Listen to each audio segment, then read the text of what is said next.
Bonjour à toutes et à tous, vous êtes bien sur Derrière le Sport pour une vidéo qui est désormais un classique de la chaîne, la vidéo prono avant l'US Open, le dernier grand chelem de la saison, un grand chelem qui promet d'être très ouvert. Et oui, puisqu'il faut parler de l'éléphant dans la pièce, ou en tout cas des éléphants dans la pièce, on commence par le premier, le forfait de Jannik Sinner, le numéro 1 mondial, blessé au genou droit, qui n'a pas joué depuis l'US Open, laisse donc un grand vide dans ce tournoi. Lui qui franchement aurait été considéré comme le favori s'il l'avait joué, et ben il n'est pas là, et Carlos Alcaraz quant à lui revient de blessure, 4 mois sur le carreau pour le tenant du titre, mais malgré tout, et s'il y en a un qui est capable de remporter 7 matchs consécutifs pour son retour, et ben je pense que c'est lui. Il avait dit qu'il ne reviendrait que s'il était à 100%, il est de retour, et un Alcaraz à 100%, si c'est vraiment le cas, il n'y aura pas grand monde pour aller le chercher, il aura en plus les premiers tours pour se chauffer, donc voilà. Alcaraz, franchement, je me dis qu'il y a une belle possibilité pour qu'il gagne un 3e US Open. On va parler de la tête de série numéro 1, désormais celui qui est le meilleur joueur en Grand Chelem de la saison, Alexander Zverev, demi-finaliste à l'Open d'Australie où il passe à un jeu de la finale. Bon, c'est un beau choc quand même, on va pas se mentir. Le vainqueur de Roland Garros, bien évidemment son premier titre du Grand Chelem, et le finaliste de Wimbledon où il a perdu contre Jannik Sinner après une belle résistance. Mais Zverev, depuis Wimbledon, c'est seulement 2 matchs de gagné, battu par Griekspoor au Canada, et battu par Tommy Paul à Cincinnati. Il n'est pas dans la forme de sa vie et ça se voit. Zverev, c'est compliqué d'en faire un favori, mais si on regarde sur le papier, il a tout pour l'être. Mais les résultats ne sont pas là. Malgré tout, c'est le joueur le plus régulier en Grand Chelem cette année, et donc il va falloir compter avec lui pour la victoire finale. Franchement, je serais très surpris de le voir sauter avant les demi. Il faut également parler de celui qui chasse un 25e titre du Grand Chelem, Novak Djokovic, qui arrive à l'US Open dans une forme médiocre, voilà, parce que il n'a joué qu'un seul match depuis Wimbledon, un match qui d'ailleurs a perdu contre Thiago Tirante à Cincinnati, et franchement c'était un non-match. Dès les 20 premières minutes de jeu, on a vu qu'il était dans le dur physiquement, et là je commence à le rattraper. Il a également dit en conférence de presse qu'il souffrait d'un problème physique qui faisait qu'il était dans le dur dès qu'il y avait des températures chaudes et de l'humidité. Ça tombe bien, New York au mois d'août, c'est exactement ça, il fait chaud et très humide, et franchement je trouve que avouer ça, entre guillemets, à 2 semaines de l'US Open, je trouve que tu fais un trait sur tes ambitions, parce qu'un Novak Djokovic Prime, il n'arriverait pas à l'US Open en disant « Ah, quand il fait chaud et humide, je suis fatigué ». Non, il arriverait en disant « Je suis le favori et je vais gagner ». Je trouve que c'est un manque d'ambition que ça part, et que ça trahit, entre guillemets, le fait qu'il ne pense pas être capable de remporter cette US Open. Et je ne vois personne parler de la tête de série numéro 3 de cette US Open, Félix Auger-Aliassime, battu par Tiafoe en 8e de finale à Cincinnati. Alors certes, c'était un grand Tiafoe, et Félix a fait demi-finale à l'US Open l'an dernier, où il a bien bousculé Sinner quand même, mais malgré tout, est-ce que vous voyez Félix Auger-Aliassime remporter un grand chelem ? Voilà, je pense que la réponse est vite répondue, enfin la question est vite répondue, mais voilà, Félix, entre guillemets, je saurais pas vous dire où je le vois aller. Je pense qu'il va sauter probablement 8e, en quart peut-être, mais je le vois pas aller plus loin. Je trouve qu'il a pas la force mentale et la grinta pour aller chercher un grand chelem, en tout cas pas encore, et malgré son statut de tête de série numéro 3, je pense que c'est celui qui est le plus propice à l'accident. Flavio Cobolli en revanche lui prouve sa solidité depuis cette année finalement, parce que en début d'année, si je vous disais que Flavio Cobolli était numéro 6 mondial et 4e à la race, je pense que vous ne m'aurez pas cru, mais le finaliste de Roland Garros commence à avoir de belles références en Grand Chelem, à devenir un joueur solide qui ne perd pas en dessous de son classement, ou en tout cas qui perd, allez, on va dire, à classement équivalent, ou dans des matchs où c'est un petit peu 50-50 contre des joueurs de son niveau. On l'a vu à Cincinnati, il bat Rodar quand même, il bat Paul, et il tombe contre Arthur Fils dans un match qu'il donne. Franchement, je pense que Fils n'était pas aussi fort que ça contre Cobolli, mais Cobolli a fait un peu n'importe quoi. Donc voilà, malgré tout, je trouve que le format des 5-7 lui convient bien, ça lui donne le temps de se chauffer dans un match et de trouver des solutions tactiques. On l'a vu en finale de Roland-Garros, il était tétanisé au début et a fini par prendre 2-7 à Zverev, qui était l'ultra favori de la finale. Donc voilà, Cobolli, je dis pas que je le vois gagner, mais je le vois en deuxième semaine et assez aisément. Vous m'excuserez, mais on va passer sur l'ex de Minor, au demeurant très sympa, puisque j'ai une photo avec lui que je vous montre juste ici. Mais voilà, comment dire, si c'est pour répéter ce qu'on dit à chaque fois, je trouve pas que ce soit très utile, et en plus je trouve qu'il est pas en grande forme en ce moment. S'il peut sauter au deuxième ou au troisième tour, franchement, je ne serais pas surpris. En revanche, on va parler de celui qui est juste derrière lui au classement, Ben Shelton, qui adore l'ambiance de New York, demi-finaliste ici en 2023 pour sa première grande perf sur des grandes scènes, et Shelton qui a remporté le Rogers Cup au Canada. Ben qui était tenant du titre et qui a assumé son statut en prenant un deuxième titre consécutif là-bas. À voir s'il va réussir à transformer l'essai. Je pense que sa défaite tôt à Cincinnati, finalement, c'est un mal pour un bien, parce que enchaîner 2 tournois sur 12 jours, franchement, c'est fatigant. Là, au moins, il aura eu 2 semaines pour se reposer et bien se préparer à l'US Open, où il aura encore sa confiance de son titre acquis au Canada. Shelton, attention, à voir dans quelle partie de tableau il tombe, s'il tombe avec Zverev ou avec Alcaraz, mais je pense qu'un Shelton en forme peut faire tomber les deux, et peut-être même, pourquoi pas, aller au bout. Daniil Medvedev, ancien numéro 1 mondial, vainqueur de l'US Open en 2021, et franchement, je trouve que ça sert plus à rien d'en parler, parce que parce qu'il y a rien à dire en fait. Medvedev est éliminé d'entrée là à Winston-Salem par Dame. Voilà. Qu'est-ce que vous voulez que je vous dise? Piteusement en 2-7, sur sa chaise, il disait que tous les sports étaient meilleurs que le tennis, même le hockey, qui devrait faire du pickleball en double avec Jack Sock. Et peut-être en fait, parce que Daniil, là, il n'y a plus rien dans le moteur. Je trouvais son début de saison très intéressant avec sa victoire à Brisbane. Sa fin de saison 2025 aussi, je la trouvais assez intéressante.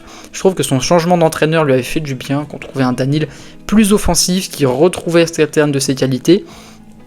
Mais là, faut croire que on a retrouvé le Daniil qu'on connaît depuis 2 ans maintenant. Un Daniil mou, sans grande énergie, pas motivé. Et je pense qu'il arrive à l'US Open en claquettes chaussettes et je ne le vois pas faire un grand parcours. Le cas de Taylor Fritz en revanche est assez épineux. Le finaliste 2024 où il perd contre Yannick Sinner devrait être considéré comme, un outsider quand même, mais les résultats ne suivent pas en ce moment puisqu'il a des défaites assez surprenantes, lui qui perdait rarement en deçà de son niveau. Et là, il commence à avoir des défaites en deçà de son niveau, et je le trouve également très friable mentalement. Il pète des câbles. Là, l'autre jour à Cincinnati, il a pété un câble alors qu'il n'y avait que 4 minutes de jeu. Il a explosé sa raquette et c'est pas dans ses habitudes. Voilà, je trouve qu'il sent qu'il est en dessous de son niveau normal, entre guillemets, et que ça le frustre à un point qu'il n'arrive plus à contenir. À voir à l'US Open comment ça va se passer, il reste tête de série numéro 9, donc voilà, il va avoir des premiers tours relativement faciles en théorie, mais voilà, Fritz, j'ai pas une grande confiance en lui, alors que c'est quelqu'un qui est pourtant assez régulier en Grand Chelem, donc à surveiller, mais voilà, j'ai pas une grande confiance. Arthur Fils, lui, un peu à l'image de Ben Shelton, va arriver à l'US Open avec la pancarte vainqueur de Cincinnati. Une très belle semaine pour le français, mais une semaine, j'allais dire, il y a des titres qu'on considère au rabais, et quand on regarde qui il a battu, finalement, Cobolli, Tiafoe, de Minor, ok, c'est pas mal, mais t'as pas battu de Zverev, t'as pas battu d'Alcaraz, t'as pas battu de Sinner, même si son niveau était très bon. Franchement, ces matchs, je vais pas dire qu'on les surcote un petit peu, parce que j'adore Arthur et que franchement ses victoires sont globalement toutes méritées, mais quand on regarde sa finale, il y a un sacré trou dans le deuxième set quand même. Donc voilà, moi, Arthur Fils, je trouve qu'il n'y a pas encore de garantie en Grand Chelem, même si ça reste une très belle opportunité, puisqu'il arrive en confiance, avec un tableau ouvert.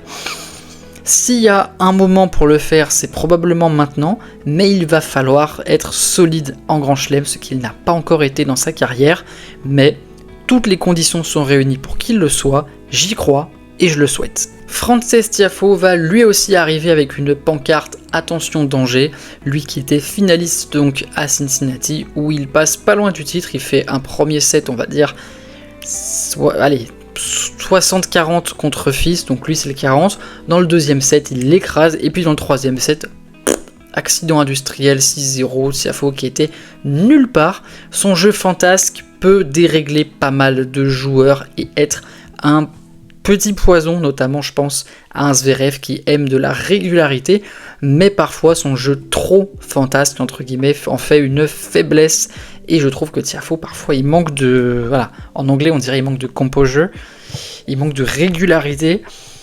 Et c'est peut-être ça qui va l'empêcher d'aller loin dans cette US Open. Je pense malgré tout qu'il sera celui que toutes les grosses têtes voudront éviter.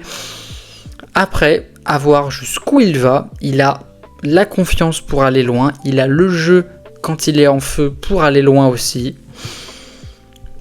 Voilà, Tiafoe c'est toujours du 50-50, tu lances une pièce et t'attends de voir de quel côté elle tombe. J'ai plus de garanties en revanche sur Rafael Rodar qui a montré, ça y est, qu'il est régulier, ce n'est plus le petit hit de l'été ou de la terre battue. Lui qui a fait donc un quart de finale à Roland Garros pour son premier grand chelem il me semble, ou son deuxième, je sais plus, enfin bref. C'est déjà fort, voilà, sitôt dans sa carrière, faire un quart de finale en Grand Chelem, c'est très fort. Pour vous donner un ordre d'idée, Fils n'a jamais fait de quart de finale en Grand Chelem, par exemple. Après, Rodar, sur ses tournées américaines, il a montré qu'il était solide, voilà, il a battu Fils à Washington, il me semble, mais il n'a pas non plus montré de performance exceptionnelle. Il a montré de la solidité, de la force mentale, mais rien d'exceptionnel. Est-ce que cette US Open ne serait pas finalement l'occasion pour lui de montrer qu'il a vraiment énormément de talent, notamment en retour et à la solidité à l'échange? Il sera tête de série numéro 12, tête de série numéro 12, pardon, lors de cette US Open, et écoutez, c'est peut-être le moment de se révéler pour lui. Et on va terminer par l'homme en forme du moment, celui que personne ne voudra croiser, c'est Brandon Nakashima. Et oui, c'est assez surprenant, l'américain qui sera tête de série numéro 16 à l'US Open, qui était finaliste au Canada, demi-finaliste à Cincinnati, et qui joue un excellent tennis, très régulier à l'échange, très très bon au service aussi, notamment dans les moments chauds, où il est très très clutch. Après voilà, on le sait, c'est pas le joueur qui a le plus haut potentiel, mais il a une sacrée cadence et il ne recule pas de sa ligne. S'il garde la même confiance, il va faire du dégât et poser des problèmes à pas mal de joueurs. Et après avoir dit tout ça, s'il fallait dégager un vainqueur, ça sera une demi-surprise, mais je pense que c'est Carlos Alcaraz qui va remporter cette US Open, parce que malgré sa blessure, c'est celui qui m'apporte le plus de garanties en Grand Chelem. Je pense que la finale, ça sera Alcaraz-Zverev et que Alcaraz va s'imposer.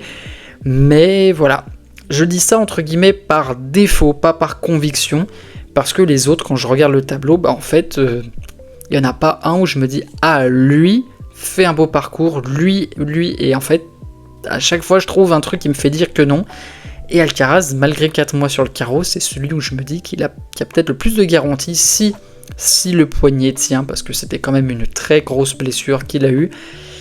On verra, il arrive sans rythme, mais avec le plus de garanties.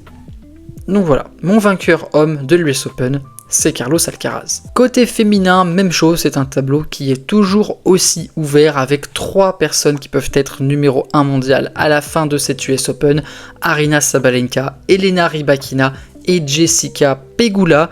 Je pense que ce sont globalement les 3 favorites, même s'il ne faut pas oublier derrière Andreeva, Gauff, Swiatek, Murova, Noskova.